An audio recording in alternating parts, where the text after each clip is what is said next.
Hey folks, welcome back to the channel. Today I'm excited to be taking a second look at the Amazon series Fallout Season 1. I'll be honest, I knew very little about the games and wasn't even aware that they were working on a series until it dropped. But as soon as it did, I was hooked from the opening scene. I binged the series and just had to download the game and play. As much as I love the show though, when I finished watching, I did have a few places where I had to say to myself, that doesn't make as much sense now. So, let's go through Fallout, talk about what was great, and what left me scratching my head a little bit. Needless to say, there will be heavy amounts of spoilers, so if you haven't watched it yet, here's your chance to leave.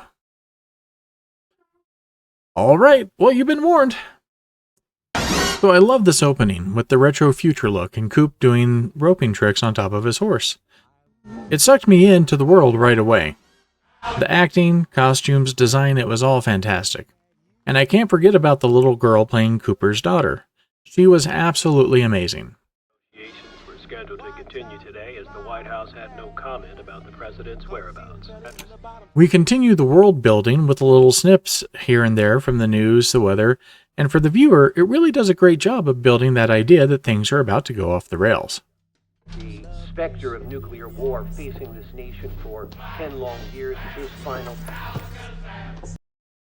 What did leave me scratching my head a little bit is once Coop told his little girl what the thumbs up was actually all about, and combine that with the knowledge in episode 8 that his wife is going to be the one that starts the war and drop the bombs, you would think that Coop would put two and two together and know exactly what was happening, grab his little girl, get on the horse, and ride off right away. Told us to hold up your thumb just like this. And if the cloud is smaller than your thumb, now you run for the hills. And if it's bigger than your thumb? They told us not to bother running. But he doesn't do that, and so we get this really amazing blast wave effect.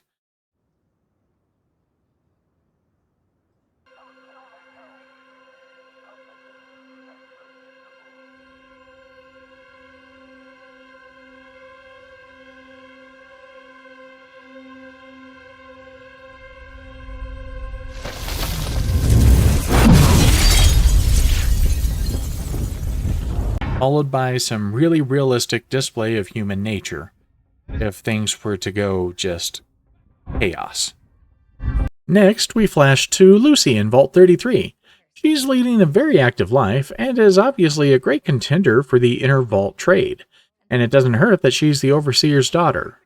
Organs are intact, my hygiene well maintained, and yet I have been unable to find a suitable marriage partner. At least one I'm not related to, and we have rules about that. I was a little bothered by the fact that the panel didn't say a word, just gave her a thumbs up on the Pip-Boy. In another great scene of world building, though, there was a touching moment of seeing all of the names in the wedding dress.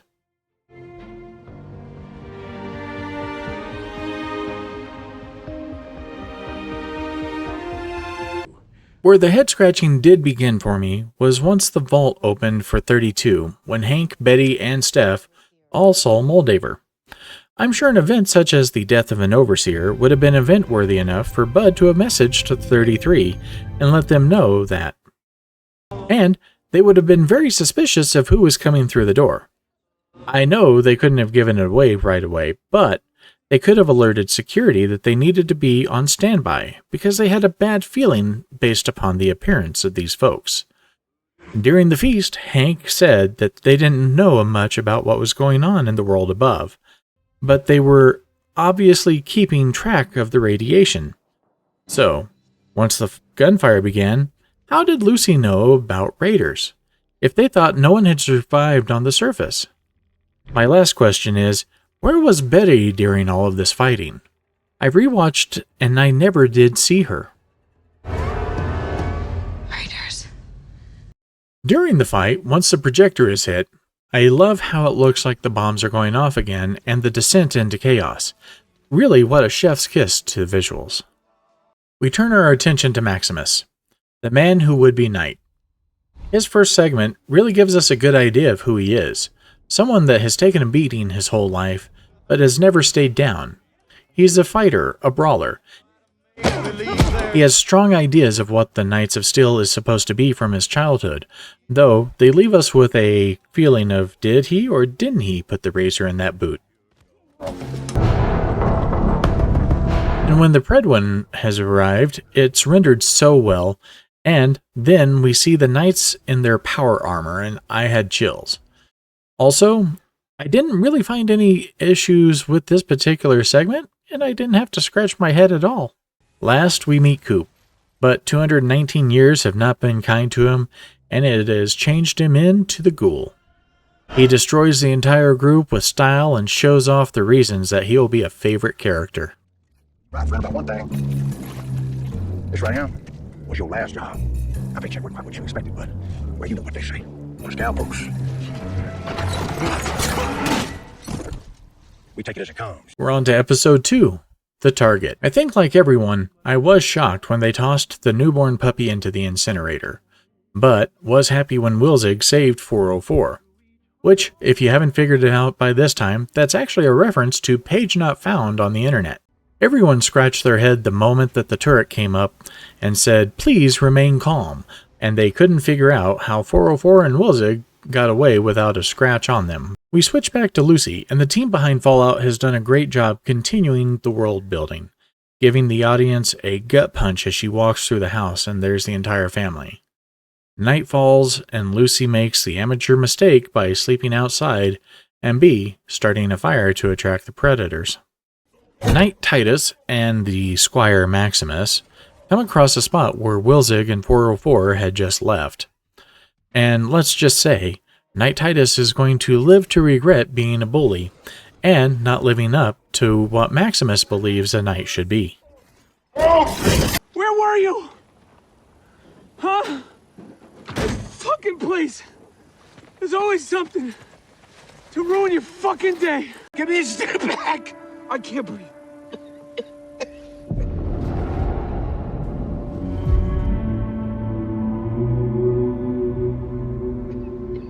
Maximus gets a taste for power and believes he's doing the right thing when he comes across a chicken farmer and his chicken lover. Lucy makes it to Philly where the Ghoul is already waiting. Wilzig and 404 show up and all hell breaks loose. The Ghoul must be using super-powered vats as people just explode. Lucy tries to de-escalate the situation and we all laughed a bit. You to leave him alone. Now, I acknowledge that I'm unfamiliar with your circumstances, but at first glance, your treatment of this man appears unfair, and I'm obliged to intervene. We were all shocked when the Ghoul stabbed 404, and the only thing that hurt worse than that was when they killed John Wick's dog. Maximus shows up just in time to save Lucy. But I started scratching my head for a moment when the Ghoul in episode 8 knows about a weak point in power armor, but doesn't use it here. He could have easily taken out Maximus if he had really wanted to with one shot. But I think really he was just kind of having fun at that moment and kind of screwing around with Maximus. The only problem is that he let Wilzig and Lucy escape into the desert. The Ghoul does get redeemed a little bit when he uses a stim pack on 404, even if the intent was just to track down Wilzig.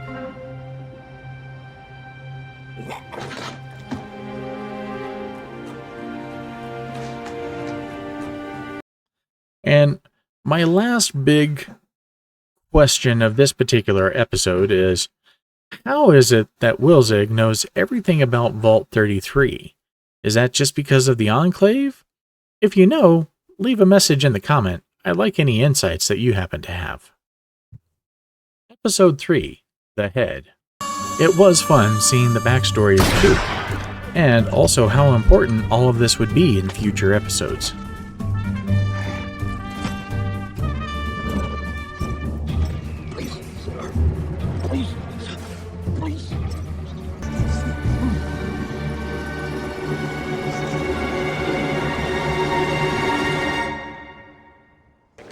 Emil, can you come over here and I talk to you for just a second? Yeah, here you go. That was a hell of a day, Jorge. That was a great scene. Listen, I got to talk to you about these new pages, you know? I mean, I'm the sheriff, right? Well, why can't I just arrest a guy like I normally do? I mean, that's So we switch back to Lucy. She's just carrying a head around like it's no big deal. And, not really having learned very much, she lights another fire right at the dusk. Though, I did have to scratch my head because who knew that a Pip-Boy was much like a Batman utility belt? Good for everything in the moment. She's able to pull out a tracker and shove it up Wilzig's nose so that she doesn't lose the head. Now, my question is, why would a Pip-Boy have a tracker in a vault? What good does that do anybody in there? It's not like you can leave easily, supposedly. Maximus, after getting a beat down from the ghoul, finds himself needing repairs for his power armor. And he's about to be sent a new squire. But first, he has to get some head of his own. The ghoul catches up with Lucy, and they spend some quality time bonding while fishing. You as bait. Maximus has some hijinks with his new squire, and they bond over some fishing as well.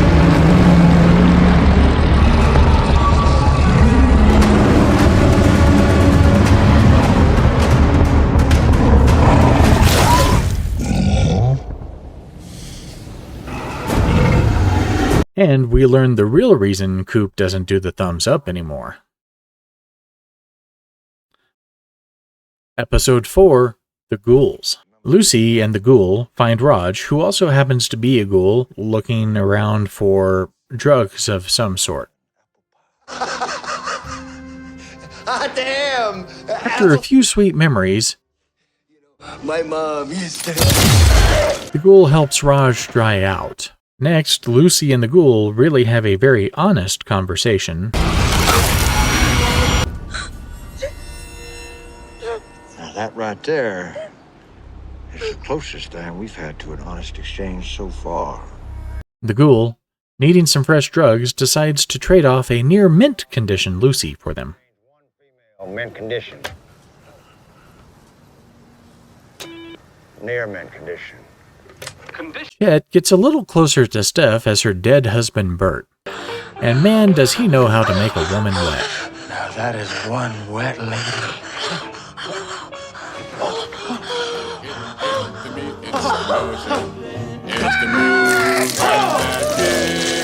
Norm gets curious and decides to bring Chet along for their own spooky adventures. Can anyone say Scooby-Doo in the gang?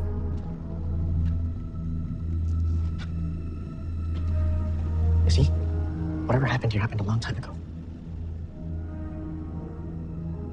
Lucy gets tired of taking things laying down, so she decides to clean up the drug den. I said all of them. Lady, those ones you don't understand. But she still leaves the ghoul with the blood he needs to survive. Golden rule, motherfucker. Episode 5, The Past. Maximus makes a mark on his new squire, then reveals his real identity. Maximus. Well, bullies will be bullies. Thaddeus! No, don't leave me in here! After some quality time reflecting on his actions, Lucy comes along and makes him an offer that he can't refuse. We use my tracker to catch up to your squire, get the head, and take it to the Brotherhood. Sometimes the hardest thing to do is just cross that bridge.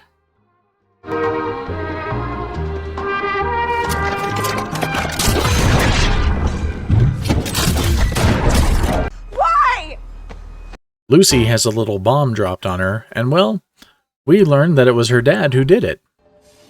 But with Maximus injured, worse than he let on, he and Lucy fall down a rabbit hole. The 33s get a fresh tour of 32, and for some of them, they'll be calling it home very soon. Episode 6, The Trap. So Coop takes on a new role. Lucy and Maximus takes in the sights and sounds and hospitality of Vault 4. In the past, Coop learns that his dog will not be allowed into the vault when things go wrong. And I feel that this really has shaped his relationship with 404. Goosey, McLean. Oh, no, it's Lucy.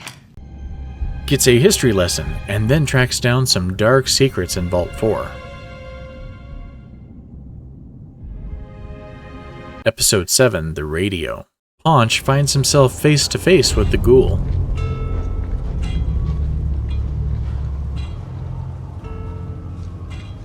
Lucy finds out never judge a book by its cover.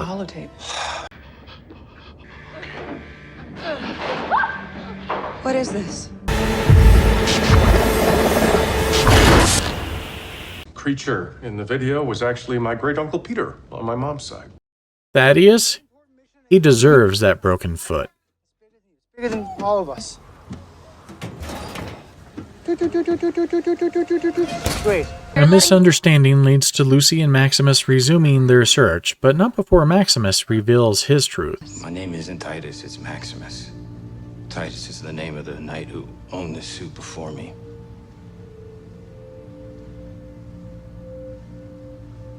He was threatening me, so instead of helping him, I watched him die. Thaddeus finds a half-poached doctor. 33 says goodbye to friends and family who are headed for 32.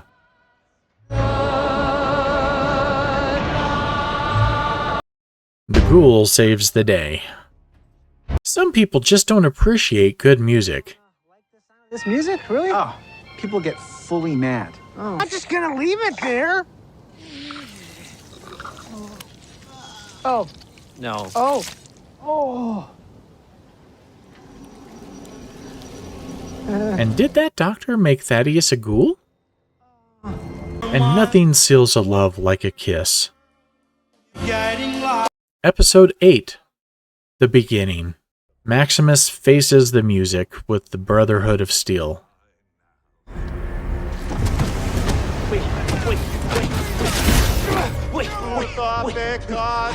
Please listen to me.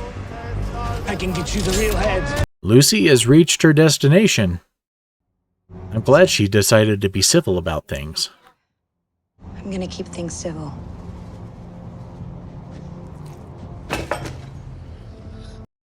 Coop, in this episode, learned that shocking truth about his wife, that she's ready to be the one to drop the bombs.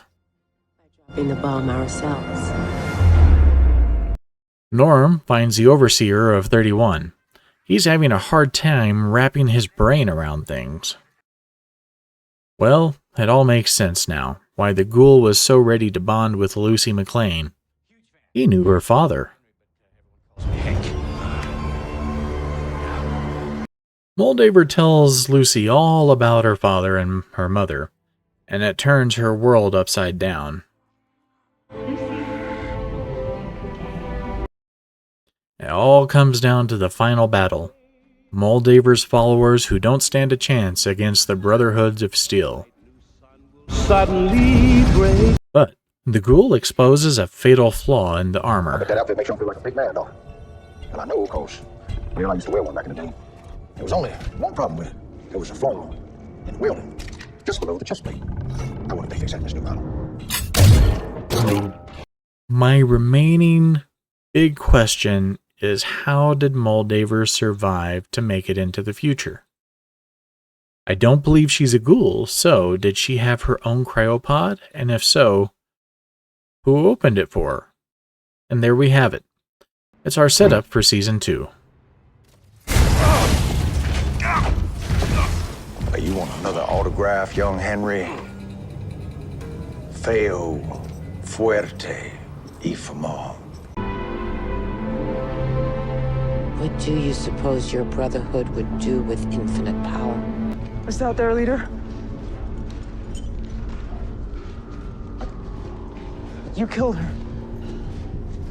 No, Dane. All hail Maximus! That shall be night hereafter!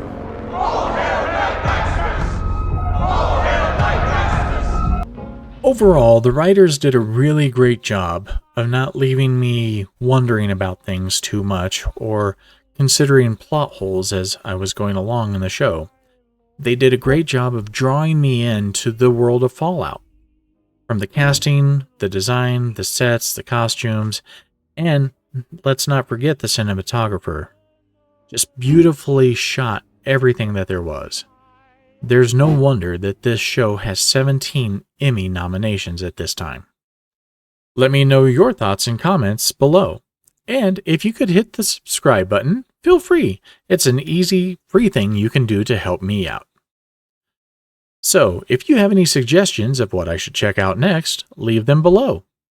Well, that's all for today. Remember, be kind to one another, and I'll see you in the next one.